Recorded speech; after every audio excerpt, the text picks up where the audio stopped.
veteran minimum since the Cardinals already owe him $36.8 million. That's the latest from our Jonathan Jones. The former #1 overall pick was released by the Cardinals after spending the first 7 years of his career in Arizona.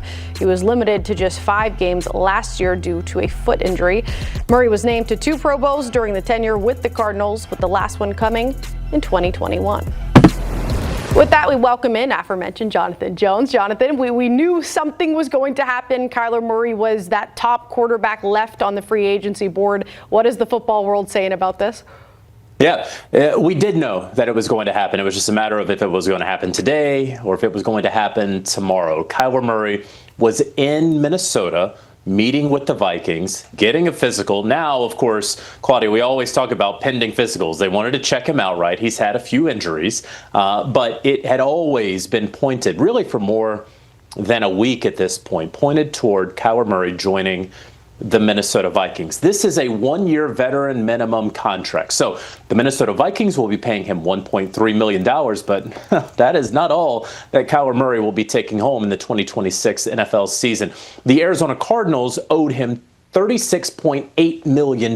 Do some math. The Cardinals will now pay him $35.5 million, and the Vikings picking up $1.3 million of that deal. Very common these days in the NFL. We saw it a couple years ago with Russell Wilson. We're seeing it soon enough when it is official between Tua Tagovailoa and the Atlanta Falcons. And now we see it with Kyler Murray and the Minnesota Vikings. No guarantee for Kyler Murray that he is going to be the starting quarterback week 1 for the Vikings. We know he's going to be doing battle with J.J. McCarthy, the previous number 10 overall pick for the Vikings a couple years ago. But one interesting note on this contract, there is a no tag clause on it. Typically, teams like to reserve the right to be able to use the franchise tag on players if they are balling out. But Kyler Murray signing this deal, being cheap for the Vikings, they agreed, okay, we're not going to promise you the week 1 starting job. You're going to have to earn it. But if you play well, you will have the option to potentially be a free agent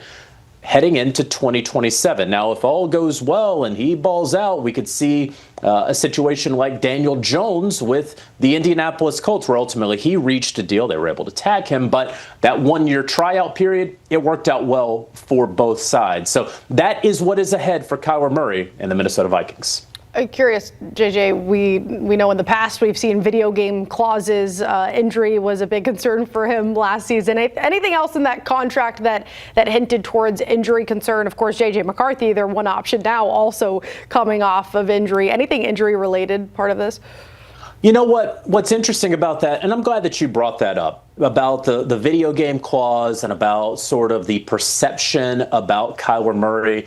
This is going to be me a little bit on a soapbox because I went out to Arizona, and I was actually there the day that he wound up signing his contract. He had this kind of strange press conference, and there was the video game clause and all that.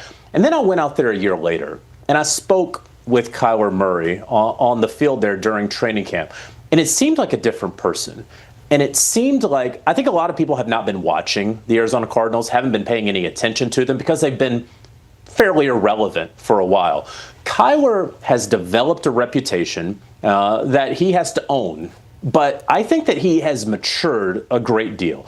I think that when he got into the league, he was asked to be the leader of a team with a bunch of dudes who were a lot older than him. He didn't feel comfortable doing it. That wasn't his thing. And as he aged with the Arizona Cardinals, he grew into that leadership role and he matured and he understood with head coach Jonathan Gannon, who has since been let go.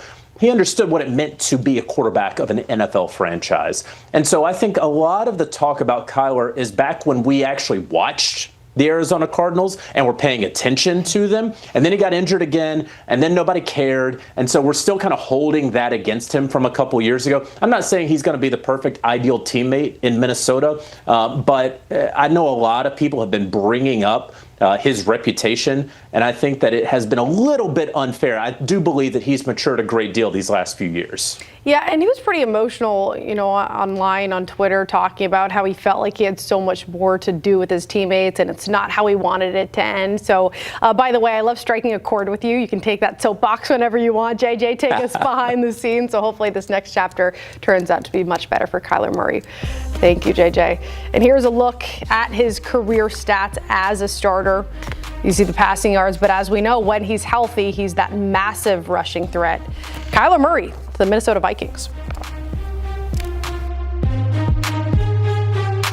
Show some highlights from the MAC tournament quarterfinal that we saw last year in Las Vegas that got everyone fired. So great job, New York Jets. The Fighting Rick Spielmans might win more than 3 games this year, B-Mac.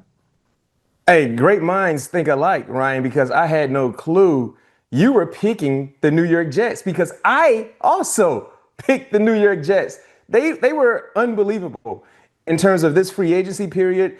Now, granted, a year ago, they were a team that did not have a pulse. So there was a lot of holes they needed to fill. And I think they did a phenomenal job in doing so. You talked about some of the names. And what about the laughing stock of the National Football League, unfortunately, was the New York Jets not getting 1 turnover. So you know what they did? They said, you know what, we're going to go get guys in the secondary that have been known to force turnovers. Micah Fitzpatrick, granted, he only had 1 interception a year ago, but throughout his entire career, he's been known to be a guy that can take Wilson away from opposing offenses. Then you look at Nashawn Wright a year ago. I mean, career-like year, he forced 8 turnovers.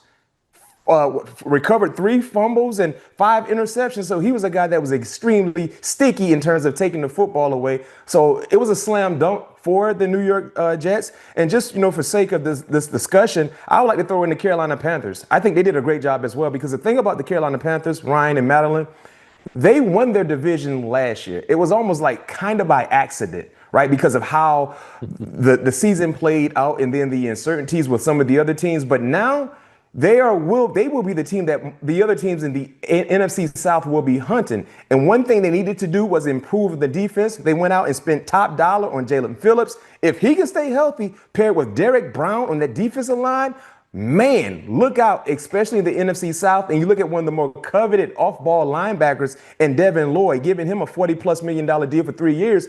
He's a playmaker at the second level for the linebacker group as a whole. So those 2 guys in general will improve that defense mightily, not to mention they still have the draft to improve upon as well. So when you look at what they have going on in their neighborhood, the NFC South, winning that division again, and still with some of the other teams trying to figure things out, the Carolina Panthers definitely improved from what we saw in 2025 based on the roster. And I still think they will make more significant additions with the draft right around the corner. So shots out to the Carolina Panthers and the New York Jets. All right, a hat tip to the Panthers and to the solidarity of the Jets getting some love after their free agency moves over here. But listen, we've all got room for improvement somewhere. But B-Mac, let's start with you on this one.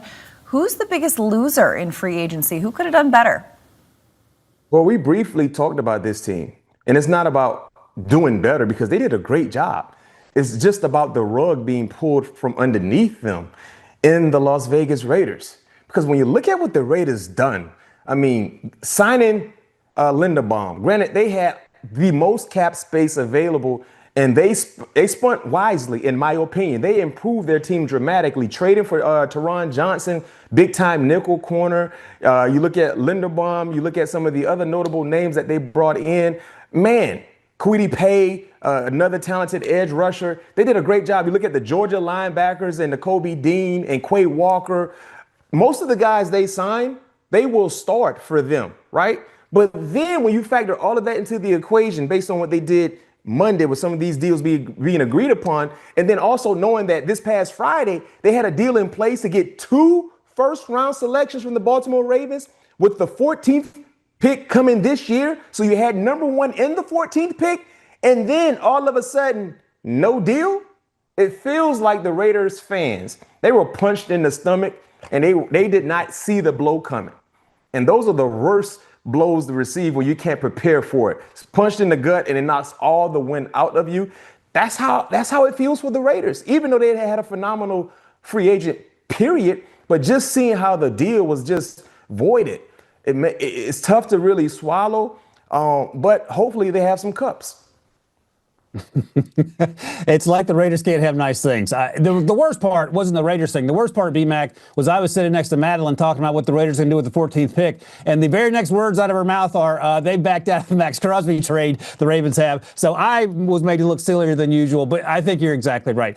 I'm going to go with a team that I've been talking about for the last few days just because, number one, they've been handcuffed by the salary cap, and number two, they have done very little to help their new best player. I'm talking about the Miami Dolphins. They signed Malik Willis. I think Malik Willis deserved the deal that he got based on the play that he did once he was traded to the Packers. We saw a different version of Malik Willis. The problem is he's going to a team that currently has 4 players. They gave away all their best players either through the trading or letting their contracts expire or releasing them. There's no Tyreek. Obviously, Tua's now in Atlanta, and I think Malik is going to be